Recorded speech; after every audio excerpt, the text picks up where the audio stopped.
hello everyone आपनालोकले video এটা বনাইছো বাইদেউ হিহতে আহিব হেতু কাৰণে মই পিঠাপনা বনাই থৈছিলো ইয়া দেখিছেনে আপোনালোকক দেখাও বুলি ভাবিলো এটা মই আপোনালোকক দেখাই দিছো টিফিন খুলি ইয়া দেখিছেনে ধুনিয়াকে বনাই কৰি থৈ দিছো বাইদেউ হিহতে মানে আহিব এদিকে আৰু মই দাইল বনাই আছো এদিকে ভাত বনাইছো মাংসটো অলপ পাছত বনাম বুলি ভাবিছো গাহৰি কেটা কান্দি আছে গাহৰি কেটা দানা দি লগৈ ইয়া দেখিছেনে জুগুলি আৰু লৰা দুটা ভাত খাইছিলে ভাত খোৱা পানী কেটাকো মই দি দিছো আৰু আপোনালোকে মানে গাহৰি কি খায় আপোনালোকে কমেন্টত জনাব দেই মই কিন্তু সাপোৰ্ট নখোৱা মানুহে ভাবিছে নেকি সাপোর্ট বুলি কিন্তু আপোনালোকক মই দেখাই আছো সাপোর্ট নহয় এটো আমি ধানৰ গুৰি টুকুৰা বুলি কওঁ আমি আপোনালোকে চাবচোন মানে ওচৰত দেখাই দিও এয়া দেখিছানে নহয় কিন্তু এনে টকা পইচা খৰচ কৰাতকে আমাৰ ঘৰতে যেহেতু আছে কষ্ট কৰিলে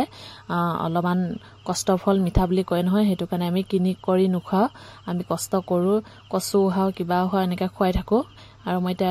গাহৰি দানা দিবলৈ ওলাইছো গাহৰিটো দানা দি কৰি আহি আৰু ইফালে মানুহ বহি আছে মাটি বন্ধক লম বুলি ভাবিছো আফালে কাগজ লিখিবলৈ দিছো আৰু আপোনালোকক মানে আগত দেখাই দিও যি কোনো ভিডিও আপোনালোকৰ আগত শেয়াৰ কৰি দেখুৱা হেতু কাৰণে ভাবিলো এইটো ভিডিওক দেখাই দিও মানুহজন আৰু মই কষ্ট কৰি গটা ধন ইয়া দেখিছানে এতিয়া আমি মাটি বন্ধক লম বুলি ভাবিছো আৰু আজিকালি কাগজ পত্ৰ লিখি নকৰিলে বহুত ভয় মাটি বাৰী ক্ষেত্ৰত হেতু কাৰণে ভাবিলো কাগজ এখন লিখাই লও বুলি এতিয়া কাগজ লিখি আছে